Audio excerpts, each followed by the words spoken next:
My wife's high school sweetheart returned to town as a millionaire. She immediately told me, "I think we married too young." I agreeably signed the divorce papers. 6 months later, the ex was arrested for fraud, and she was calling me begging for help. Original post: I, 35 male, have been married for 8 years. Thought we had a solid thing going. We met in college, got married at 27, bought a modest house in the suburbs, both had decent jobs. Nothing fancy, but comfortable. We were planning to start trying for kids next year. 3 months ago, her high school sweetheart rolled back into town. She mentioned him casually at first.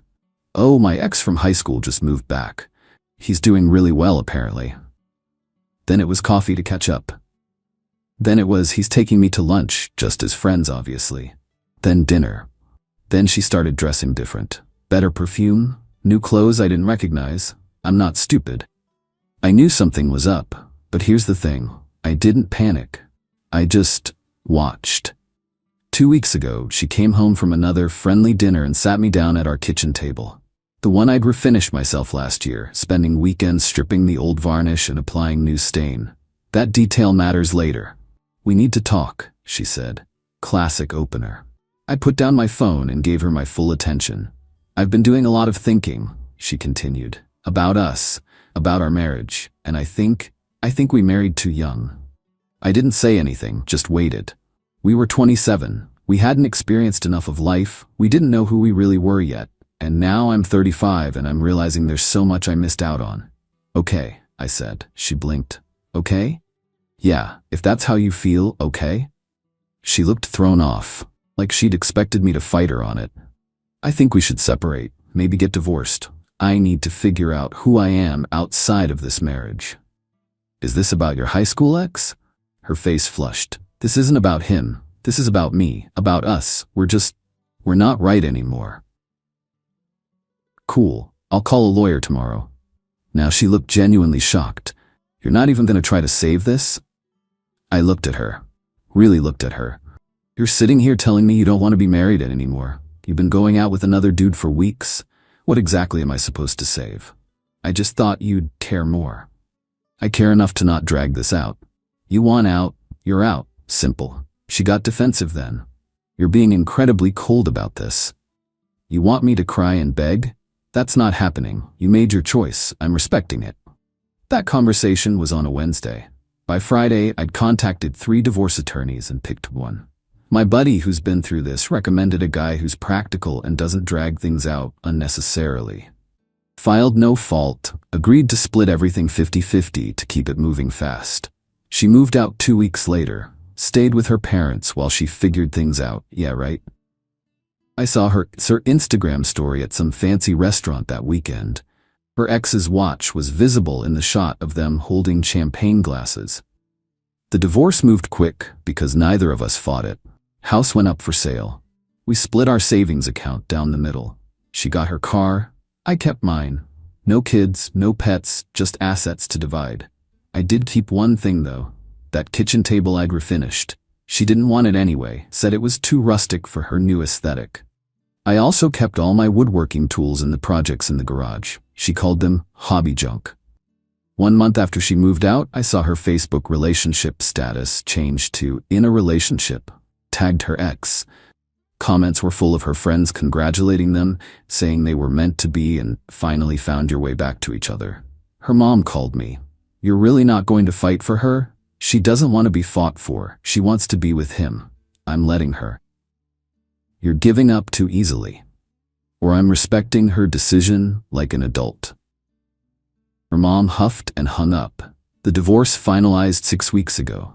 We each got about $85 from the house sale after paying off the mortgage and realtor fees. Split the furniture we couldn't agree on via text message negotiations. She took the living room set, I took the bedroom furniture and my workshop stuff. I moved into a small 2-bedroom apartment closer to work. Spent a weekend setting up my woodworking area on the covered patio. Started taking on some custom furniture commissions through social media. Turns out people really dig handmade stuff. Life was quiet, not bad, just different. Then yesterday happened. Update 1, 2 months post-divorce. So things have been interesting. My ex-wife has been living her best life on social media. Every post is about her amazing boyfriend, their incredible dates, the luxury lifestyle. She went from our modest suburban existence to posting shots of designer handbags and weekend trips to resorts. Her ex drives a Tesla, wears expensive suits, takes her to places that cost more for one meal than we used to spend on groceries in a month. She posted about how he's a self-made success story who built his wealth through smart investments and business ventures. Meanwhile, I'm over here eating leftover pizza and building a bookshelf for my neighbor. Her friends have been brutal on social media, saw comments on her posts like, "You look so much happier now," and "This is what you deserve." One of her cousins literally commented, "Finally with someone who can give you the life you should have had." Whatever. I muted her on everything but didn't block her. Blocking felt like I cared too much. My life actually got better in weird ways. I started going to this woodworking co-op space twice a week. Met some cool people. One guy has been teaching me advanced joinery techniques.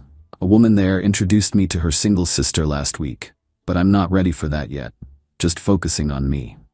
Took on a big commission, a custom dining table for a client who saw my work online. $2,400 for materials and labor. Spent 3 weeks on it, working evenings and weekends. The satisfaction of creating something with my hands beats scrolling social media watching my ex pretend her life is perfect. But here's where things got weird. Her mom called me 2 weeks ago, caught me off guard because we hadn't spoken since that first call. "How are you doing?" she asked. Actually sounded concerned. "I'm fine, staying busy." "That's good, that's really good." Pause. "Have you talked to her at all?" "No, why would I?" "She seems different lately. I can't put my finger on it." "Different how?" "Just stressed. She says everything's great, but I can tell she's worried about something." "Well, she's got her successful boyfriend. I'm sure they'll figure it out." Her mom sighed. "I know you think I took her side in all this. You did take her side. I was supporting my daughter, but between you and me, I never liked that boy she dated in high school. Something about him always felt off." Interesting timing for that revelation. "Not my problem anymore," I said. "I know, I wanted to check on you. You were a good husband. I hope you know that." The call ended and I went back to sanding a chair leg. Didn't think much about it. Until 3 days ago.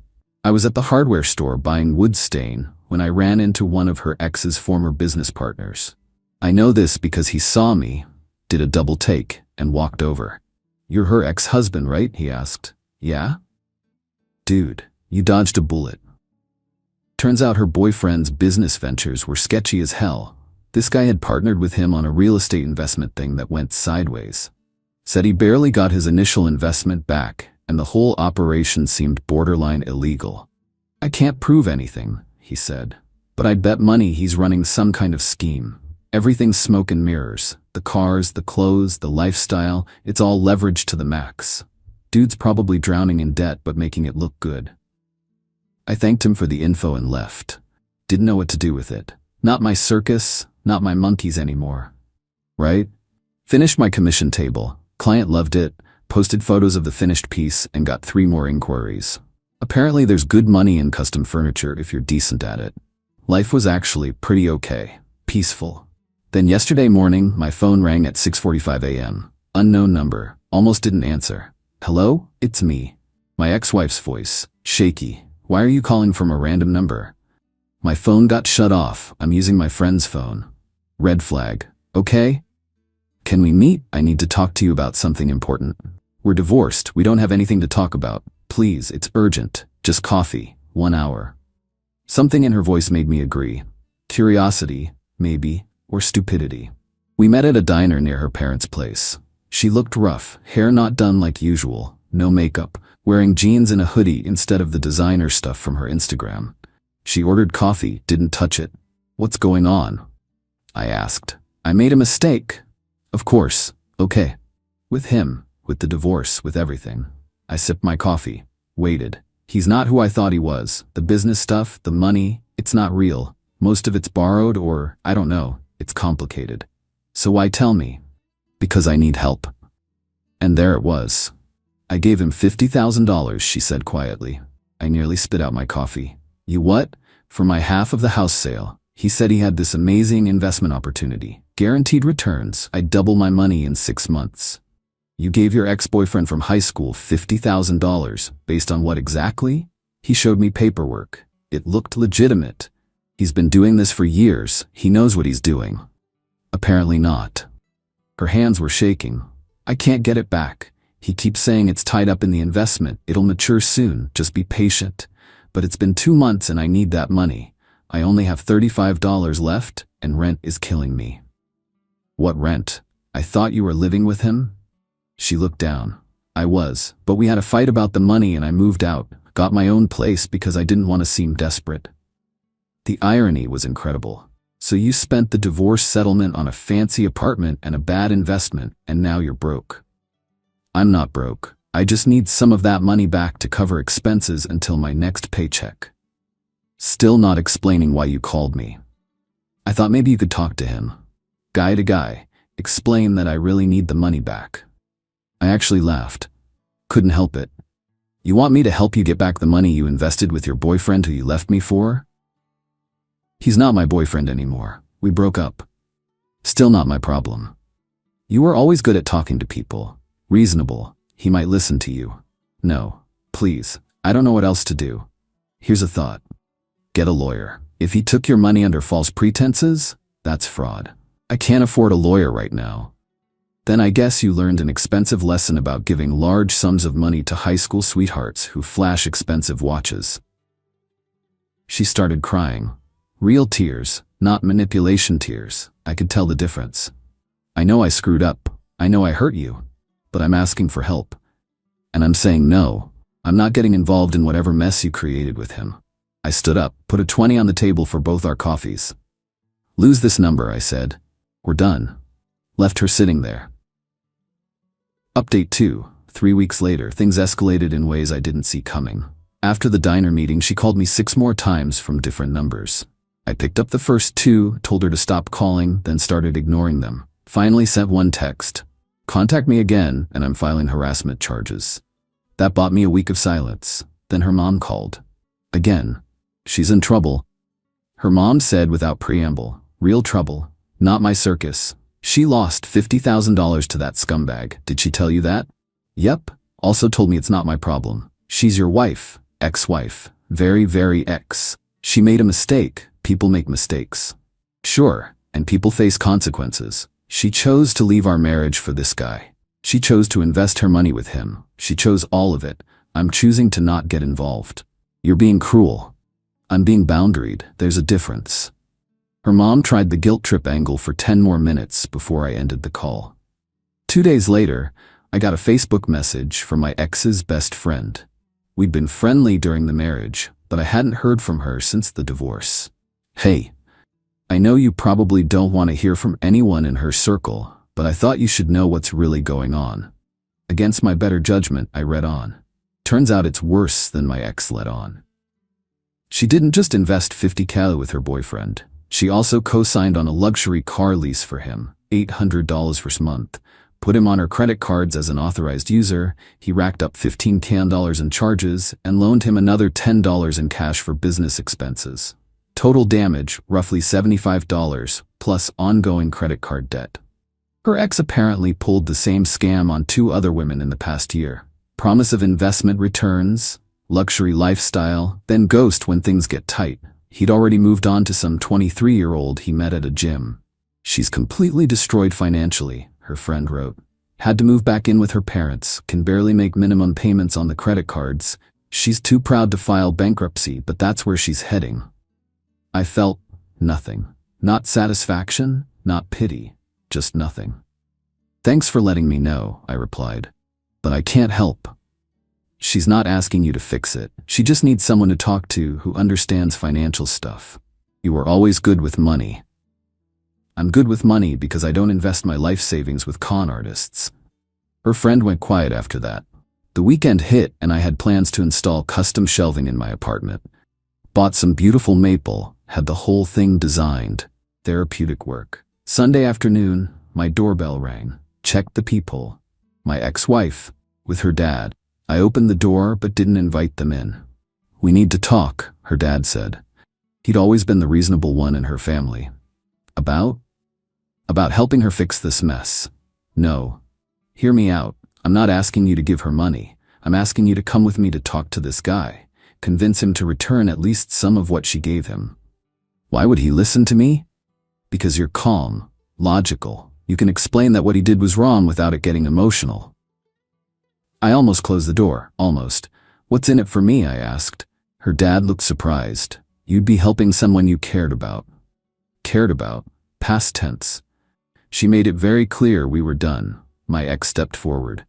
I'll pay you $1,000 if you help me get any money back. You just told me you're broke?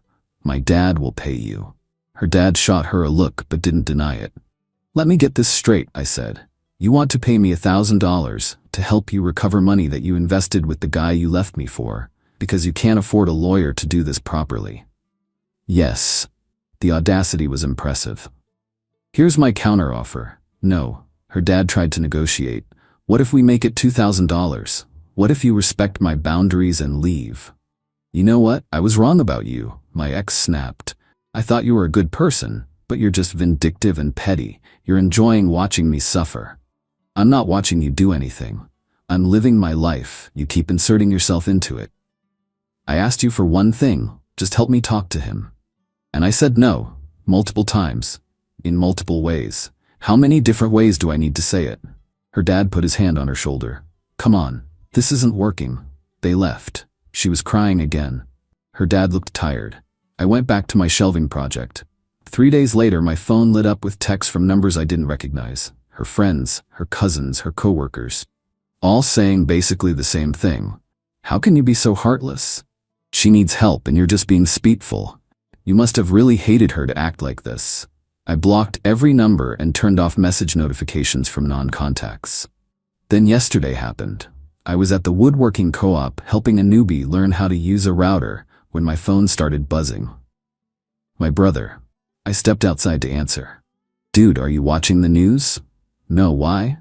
Check Channel 7, right now. I pulled up the local news site on my phone. Top story. Local businessman arrested in investment fraud scheme. There was a photo of my ex-wife's ex-boyfriend in handcuffs. According to the article, he'd been running a Ponzi scheme for the past 2 years. Took money from at least 15 people, promised high returns on real estate investments that didn't exist. Total estimated fraud, over $800,000. One of his victims had finally reported him to the FBI. They'd been investigating for 3 months. Arrested him at his luxury apartment that morning. The apartment was rented, by the way. The Tesla was leased. Everything was smoke and mirrors, just like his former business partner had warned me. I sat in my truck in the parking lot, reading the article twice. My phone rang. Her mom. I answered. Did you see? She asked. Yeah. She gave him $75,000. The FBI says she'll maybe get back 30 cents on the dollar once they liquidate his assets and distribute to victims. That's less than $25,000. That's rough? That's all you have to say? That's rough? What do you want me to say? That you'll help her? That you'll do something? Like what? The guy's arrested, the FBI's handling it, there's nothing I can do. You could help her financially while she recovers from this. And there it was. The real ask. No. She's going to lose everything. She can't make her credit card payments. Her credit score is destroyed. She might have to file bankruptcy. Those are consequences of her choices. You're really going to watch her hit rock bottom and do nothing? I'm not watching anything. I'm living my own life. She's not my responsibility. She was your wife for 8 years. Was, past tense. She ended that when she decided I wasn't good enough for her. Her mom started crying, actual sobbing. Please, I'm begging you. Just give her enough to cover a few months while she figures this out. $10,000, $5,000, anything. No, why not? You got the same amount from the house sale. You can afford it. Because the second I give her money, I become her backup plan, her safety net, the guy she can run to when she screws up. That's not happening. So you're just gonna be cruel? I'm gonna be smart. Good night. I hung up and blocked her number too. Final update, 1 week later. This past week has been absolutely wild. The news coverage of her ex's arrest dominated local media. Every day brought new details, more victims coming forward. Apparently, he'd been doing this in 3 different cities over 5 years. Total fraud estimate is now over $2 million. My ex-wife's name appeared in one article as one of the victims. They didn't use her full name, just initials, but enough people in our social circle know. Her Facebook went private. Her Instagram went dark. Her best friend messaged me again. She's having a breakdown, can't eat, can't sleep, just cries all day. Her parents are worried she might hurt herself. I forwarded the message to her mom with a note, "If she's in crisis, please get her professional help." I cannot be that help. Her mom didn't respond. 2 days ago, my brother called. "You're trending on some local Facebook groups." Apparently someone posted about the situation. How my ex-wife left me for this scammer, lost everything, and now I'm refusing to help her. Comments were mixed, half saying I'm heartless, half saying she made her bed. I didn't engage, didn't comment, just let people talk. Then yesterday I got an email from my ex-wife. Subject line, "Please read this." I almost deleted it. Curiosity 1. It was long, pages long, about how sorry she was. How she'd made the biggest mistake of her life leaving me. How she didn't recognize what she had until it was gone. How she'd give anything to go back and make different choices. Then came the real point. She needed $8,000 to avoid bankruptcy. Would I consider it a loan? She'd pay me back $500 a month. She had it all planned out. I sat with that email for an hour. Thought about our 8 years together. The good times, the quiet evenings, the plans we'd made. Then I thought about her telling me we'd married too young. Her face in those Instagram photos with him. Her mom telling me I should fight harder. Her assuming I'd just be waiting if things didn't work out. I replied with one line, "I wish you the best, but I can't help you. Please don't contact me again." Deleted her email address from my contacts. Created a filter to automatically archive anything from her. Her dad showed up at my apartment that evening. I watched through the peephole as he knocked for 5 minutes, then left a note under my door. The note said, "I know you're angry. You have every right to be. But she's drowning. Whatever happened between you two, she doesn't deserve this. If you have any compassion left, please reconsider. Call me." I threw the note away. This morning, I woke up to 17 missed calls from various numbers.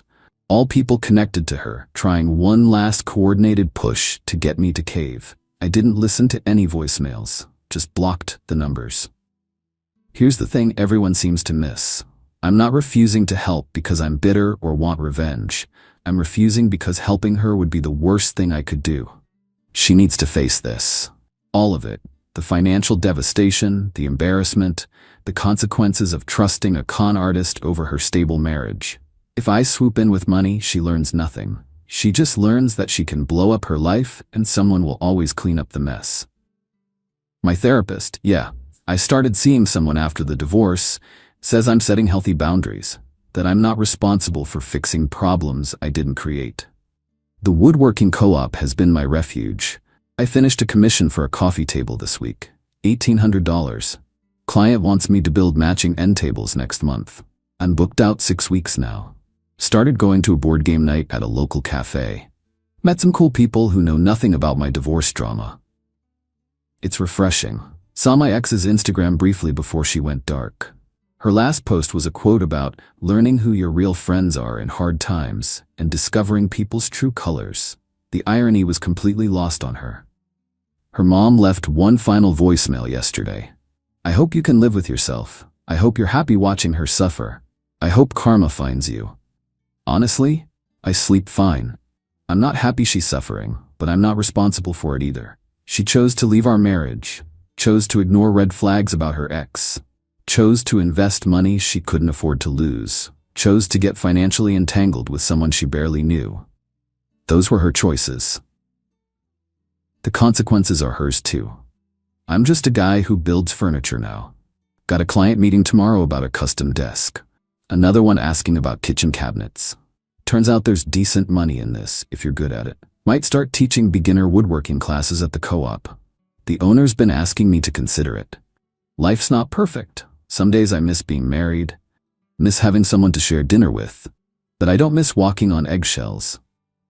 Don't miss wondering if I'm enough. Don't miss being someone's second choice.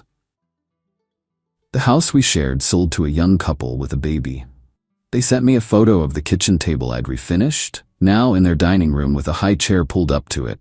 Said they loved that it came with the house. I didn't tell them I built it, just said I was glad it found a good home. As for my ex-wife, I genuinely hope she figures things out, hope she gets the help she needs, hope she learns from this. But I won't be part of that journey. I've got furniture to build and a life to live. That's enough for me.